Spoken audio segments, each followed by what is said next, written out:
dar gracias a la propiedad del Bar Cristal por dejarnos este espacio para hacer esta tertulia.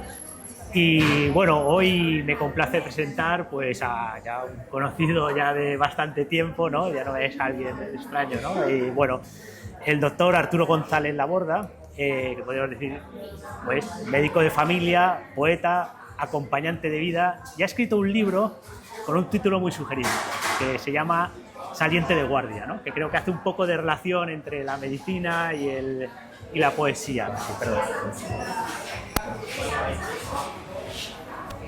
Entonces, bueno, lo primero de todo, para situarnos un poquito en el contexto, ¿no?, de todo esto, porque a veces impacta, creo, un poco un médico, poesía, ¿no?, cómo encajar todo esto. Entonces, ¿qué significa, partiendo del libro, ser un acompañante de vida en la medicina? ¿Qué podemos decir que significa?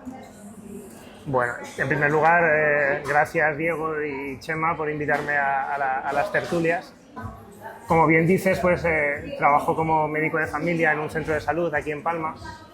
Respecto a la pregunta de qué podemos considerar ser un acompañante de vida, pues yo te diría que como médico de familia ser un acompañante de vida pues es lo mismo que en otros aspectos de todo lo cotidiano, ¿no?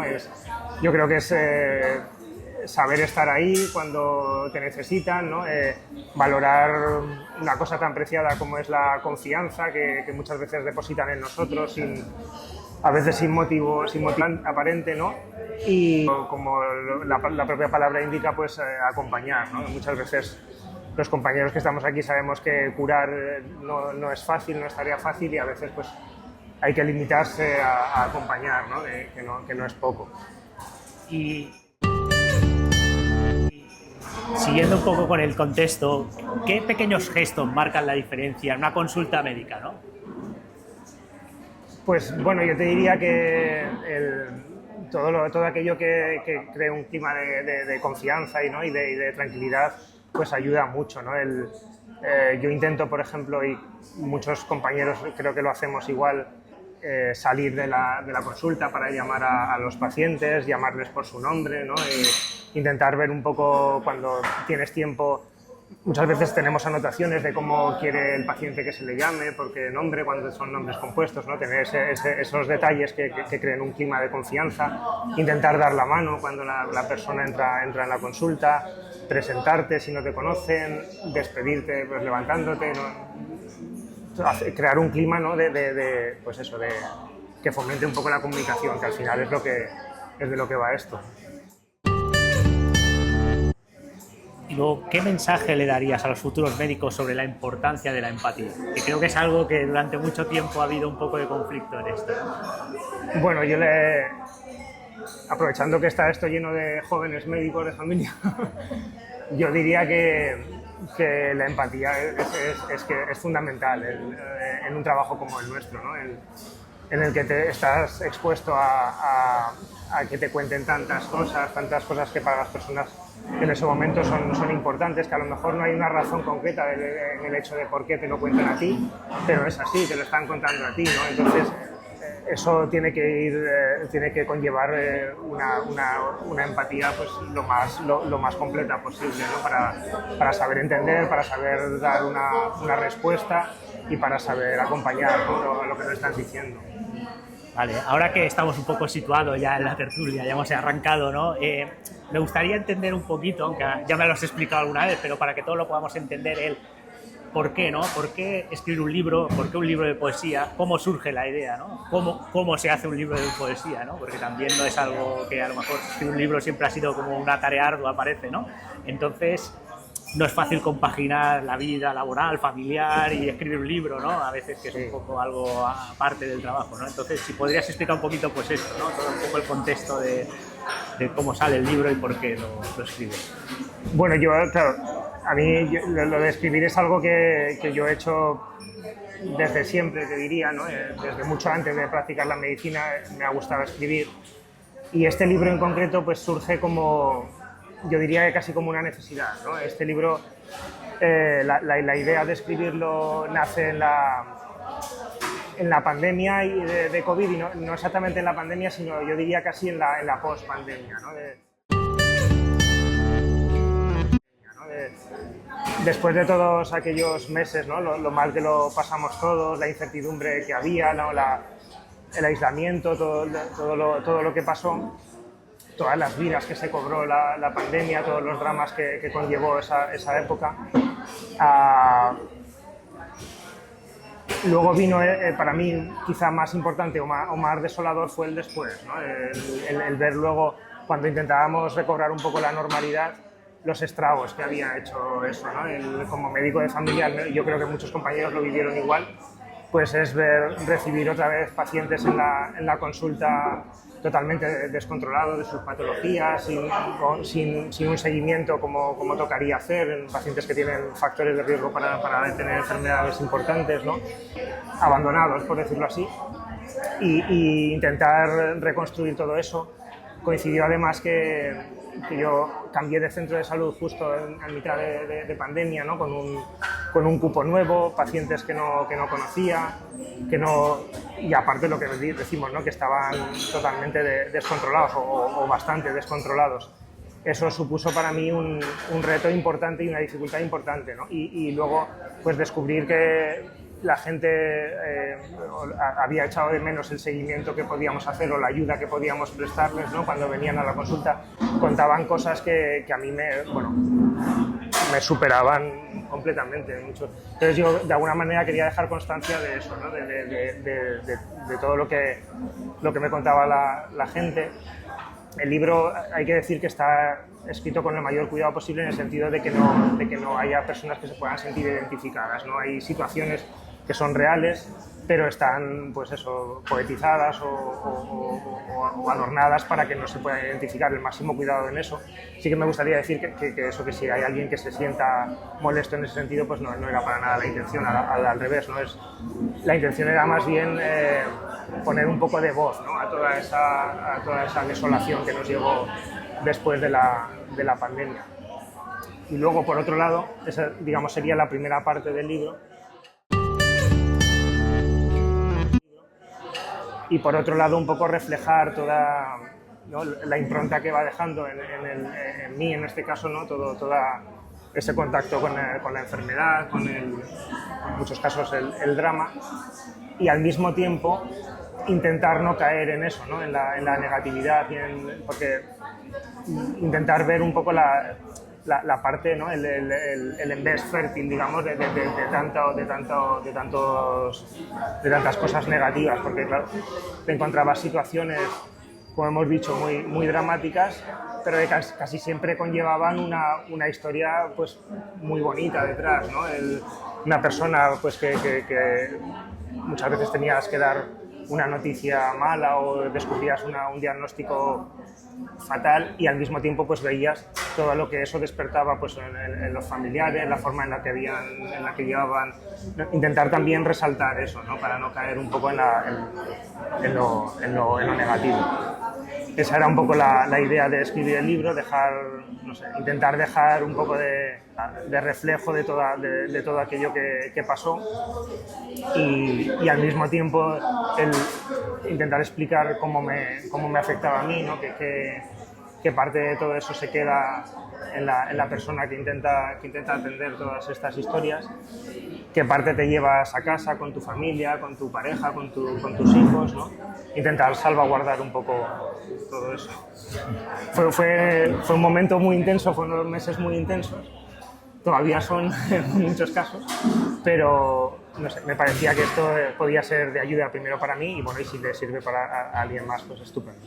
Muy bien, gracias.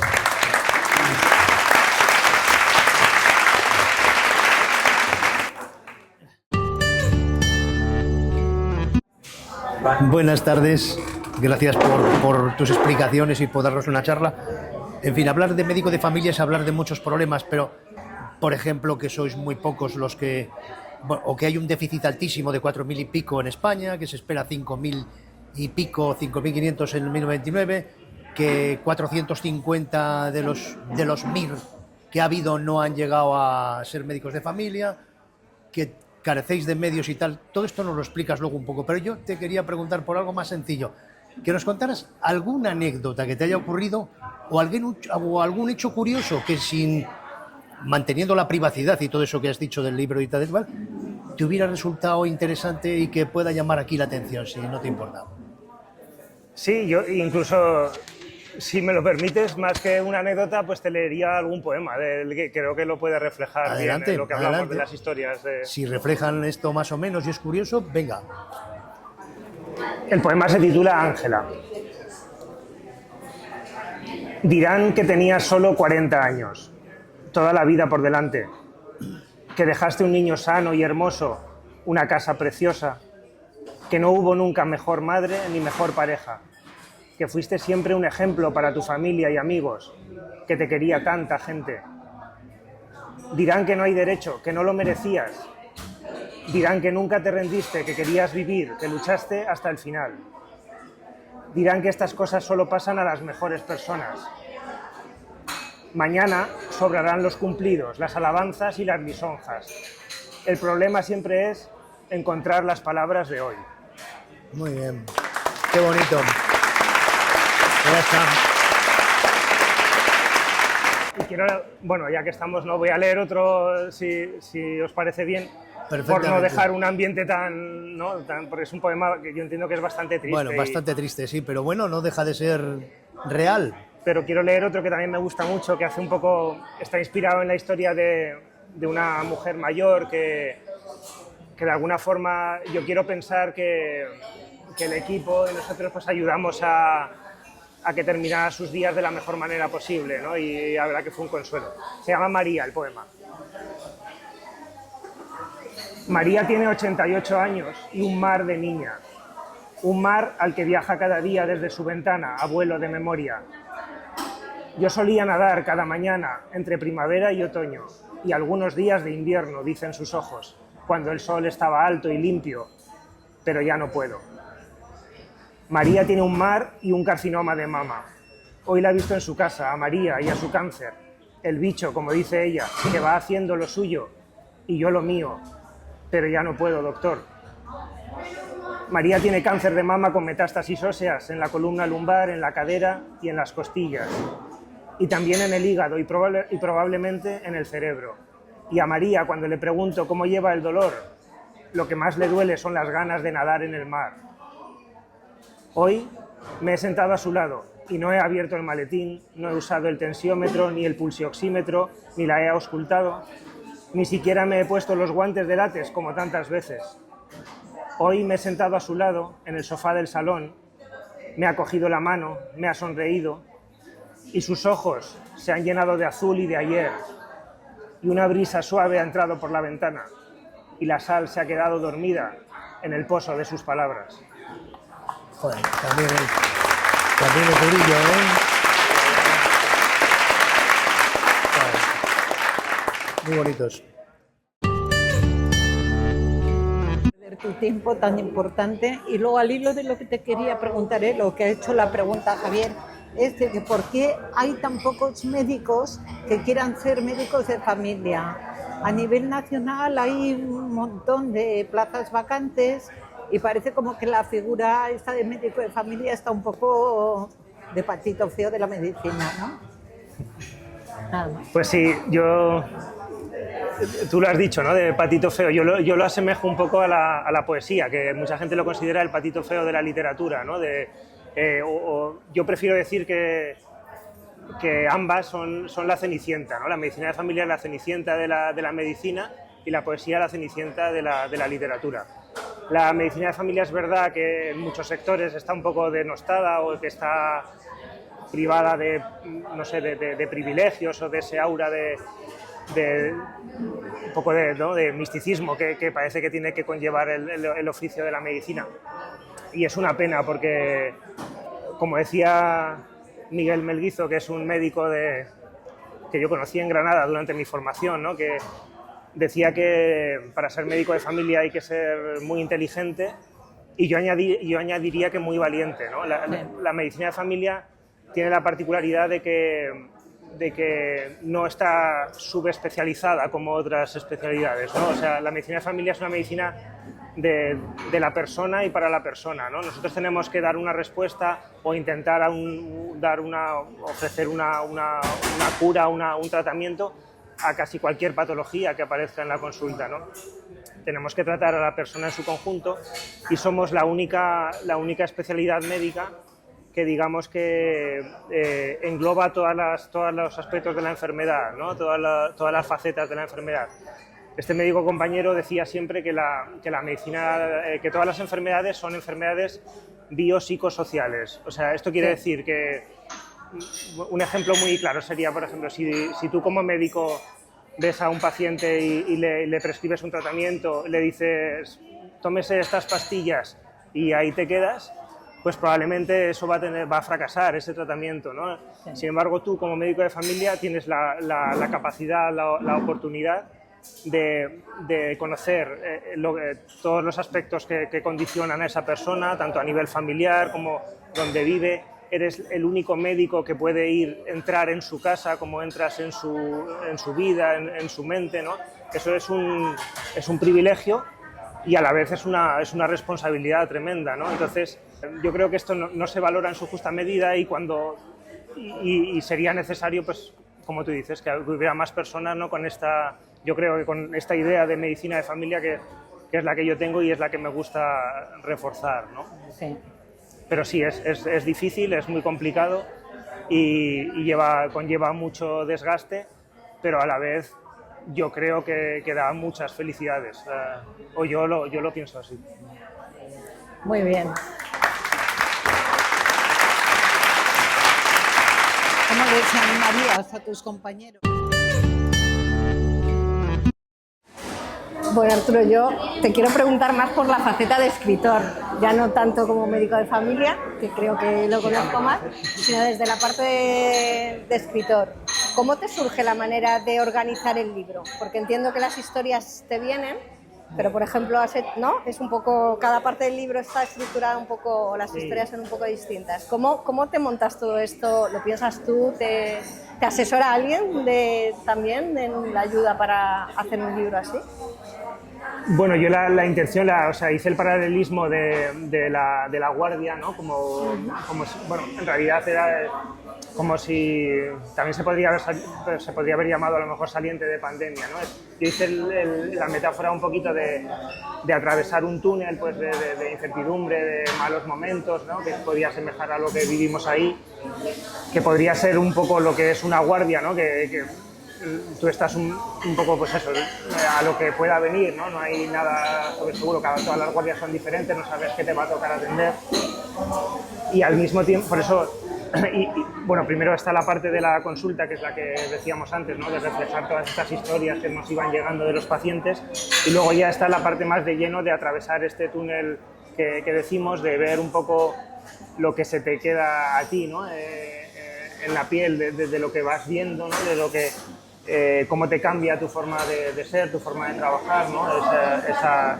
Todo ese dolor que te llega, toda la enfermedad, ¿no? y la esperanza también, y que sería la parte de la guardia, y luego la parte del saliente de guardia es cómo llegas tú al otro lado del túnel, ¿no? ¿Qué queda en ti después? Que te llevas contigo, lo que hablábamos antes, a tu casa, a tu día a día fuera de la consulta, cómo te condiciona eso, ¿no? Es un poco como quise estructurar yo el libro, y por eso tiene esas tres partes diferenciadas. Hay la primera parte de la consulta es un poco más prosaica, está escrita un poco a base de textos breves, ¿no? Yo creo que también un poco con la intención de que sea más accesible para la lectura. Y la otra parte, digamos, que es más intimista o más, pues está escrita un poco más en libertad, de forma más poética, podríamos decir, ¿no? Y así es un poco la estructura.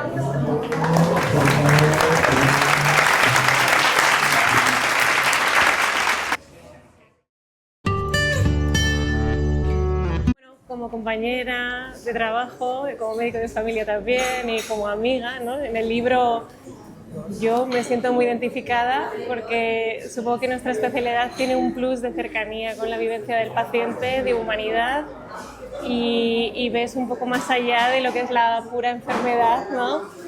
Que somos testigos de muchas tragedias, pero que vemos el esfuerzo y la capacidad de superación de la gente ante la adversidad, y me parece un magnífico regalo en el trabajo que tenemos a pesar de todo. Y aparte de las historias de pacientes, que son las tuyas, pero pueden ser las de cualquiera de nosotros, porque esas vivencias las estás sintiendo y poniendo nombre en tu cabeza con quién has vivido eso. Luego también está la parte tuya en tu etapa vital, que es más personal, ¿no? Y se ve también la otra fase que vives, que convivimos porque somos de la misma generación, ¿no? Entonces, bueno, es un libro muy cercano. Sí, bueno, sí, lo que dices, yo creo que la parte de... Al final es todo el uso de la palabra, ¿no? Yo creo que en la poesía es evidente, pero es que en la medicina de familia y en la vida en general la palabra es una de las herramientas, si no la principal, una de las principales, tanto para consolar, ¿no? Y como para acompañar y, como, ¿no? y cuidar a la persona que tienes enfrente. Entonces, sí, es hacer uso sobre todo de eso. Y es verdad que, bueno, yo siempre digo que nuestra guerra es una guerra perdida desde el principio, ¿no? El luchar contra la enfermedad al final es una guerra perdida, todos lo sabemos, ¿no? A mí me gusta una... me gusta mucho el cine y hay una frase en una peli ya muy antigua que seguro que habéis visto todos, que es la peli de Braveheart, ¿no? Que es muy famosa. Pero hay una frase que me encanta, antes de cuando está empezando la película, que están reunidos, ¿no? los del clan para decidir si van a una batalla o no, y lo que dice, digamos, el responsable, el caudillo, dice que algo así como que no hace falta vencer, ¿no? Solo hay que luchar. Pues yo creo que eso resume muy bien lo que es el trato con la enfermedad. Al final sabemos cómo va a acabar o cómo vamos a acabar todos, pero mientras tanto vivimos, ¿no? Y todo eso pues queda ahí, ¿no? Es una tarea difícil, pero muy... da muchas recompensas, yo creo.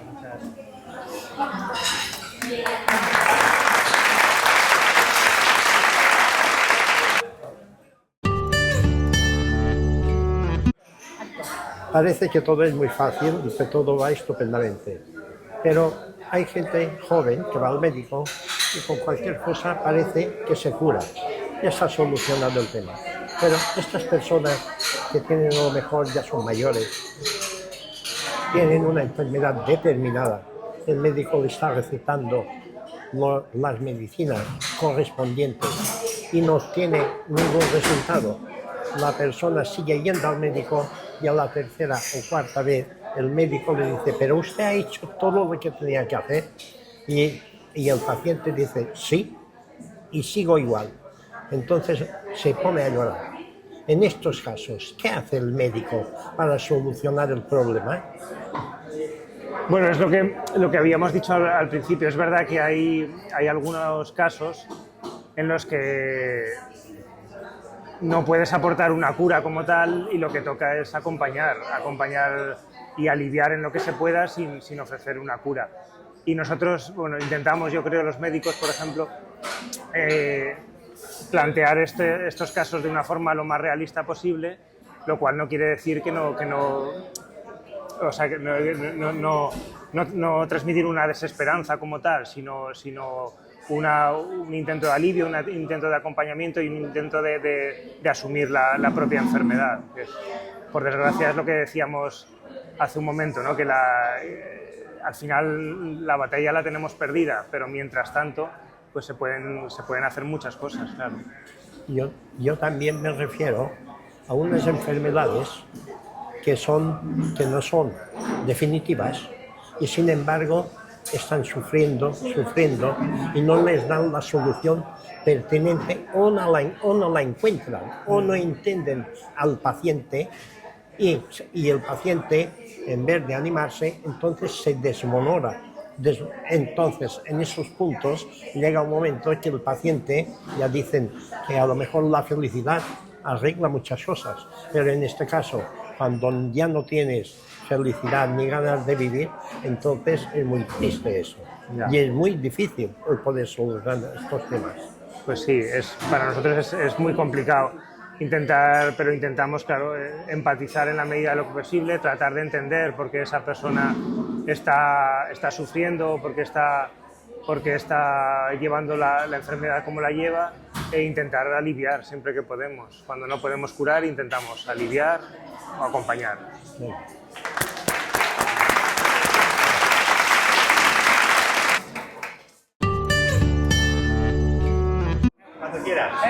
Bueno, buenas tardes, enhorabuena por el libro, y yo querría cambiar el consultorio médico por el consultorio literario. Yo desde niño he tenido siempre la imagen del médico, sobre todo en los pueblos abandonados, pequeños, como una de las 3 personas que estaban alfabetizadas en esos pueblos. Se lo decía el refrán, ¿no? El cura, el médico y el farmacéutico.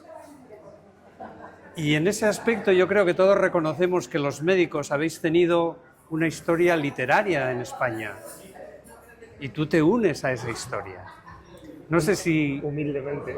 Humildemente, como quieras, pero bueno, ya no hablaremos del prolífico don Gregorio Marañón, que escribía de todo, pero mi pregunta es, ¿cómo te ves tú en esa tradición literaria de todos los profesionales médicos que han existido en este país? Bueno, yo la verdad no. O sea, honestamente no me veo en ninguna tradición literaria todavía. A ver, sí. Y es algo que la verdad que yo entiendo que me ayuda mucho yo diría que escribir y la poesía en concreto me ha ayudado siempre en todas las facetas de mi vida, y la medicina pues no iba a ser diferente, ¿no? Es lo que decíamos antes, al final es el uso de la palabra para comunicarte, para consolar, para transmitir ideas, y es fundamental. Y el hecho de que haya médicos que escriben, aunque médicos poetas la verdad que no hay tantos como médicos escritores en general, pero es algo que se ha visto o se cree, o al menos así yo lo vivo. Es algo que ayuda, y ayuda mucho cuando uno tiene que estar, digamos, en contacto casi continuo con la enfermedad, con el dolor, con el sufrimiento. Ayuda un poco primero a sobrellevar eso, y luego ayuda también a abrir un poco, a entrenar, yo digo entrenar, pero bueno, podría ser a cultivar la empatía, a cultivar la sensibilidad, ¿no? Yo creo que el hecho de, ya sea ver cine, escuchar música, todo lo relacionado con el arte, ayuda a empatizar con las personas y a encajar mejor el sufrimiento, y a dar una salida y a comprender más, ¿no? Entonces, en ese sentido, no es que lo diga yo, de hecho hay estudios que dicen que, de hecho hay facultades de medicina que sí que implementan cursos que están relacionados con el arte, o dan algún tipo de formación, por ejemplo, en literatura a los médicos, en la creencia de eso, ¿no? de que es algo que va a ayudar luego a la práctica de la medicina. Entonces yo, en ese sentido, la verdad es que sí que hago uso de esto, y es algo que me encanta y que creo que me sirve, y le sirve a las personas que están alrededor, o eso quiero pensar, ¿no? Para mí es un lujo.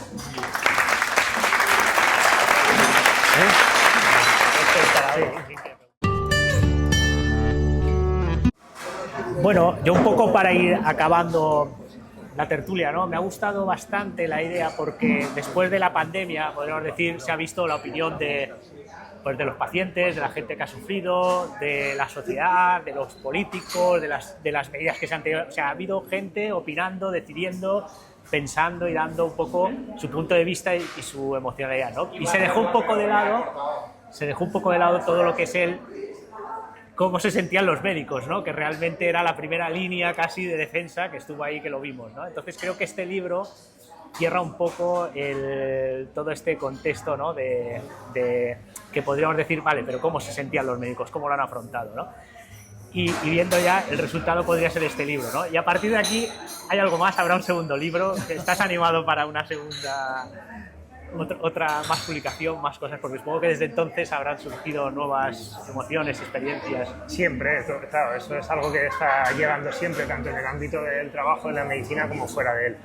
Yo sigo escribiendo, no te voy a decir cada día, pero casi continuamente y sigo con ideas de cosas que quiero reflejar. Esto es algo prácticamente que me ocurre todo el tiempo, entonces lo difícil es encontrar eso, ¿no? El tiempo para pararte, para ponerte a escribir, darle forma, pero sí, seguro que habrá más libros. Sí, todo lo que sea, igual que con la medicina de familia, todo lo que sea dar un empuje a la poesía, estaré ahí.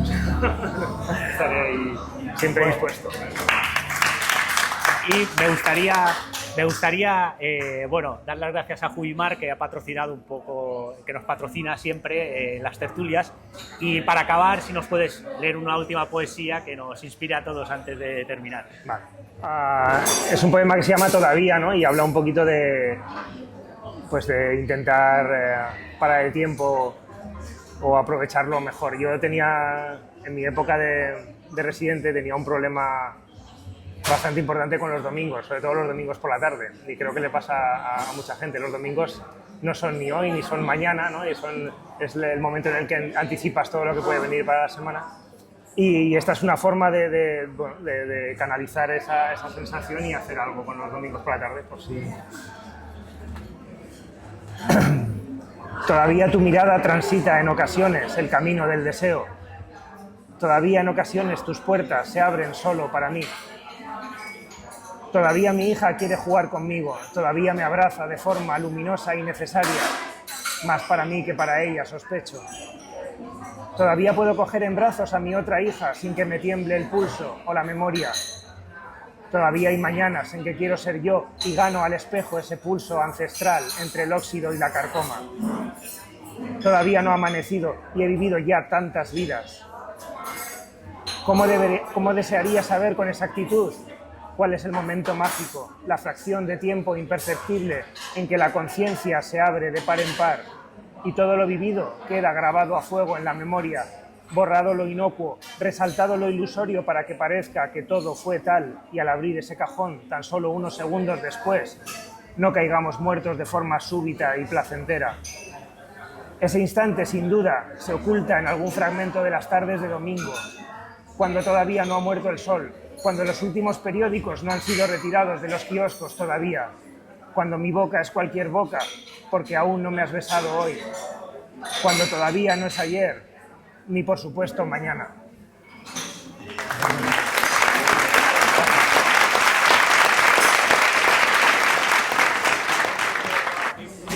Muchas gracias a todos por venir, muchas gracias a todas las personas que hacen posible el trabajo, que son el equipo del centro de salud, el equipo de las consultas, que es un pilar fundamental sin el cual no podríamos hacer esto funcionar. Y nada, y gracias a vosotros por las tertulias, que sigan funcionando mucho tiempo, y que encantado de estar aquí, y gracias.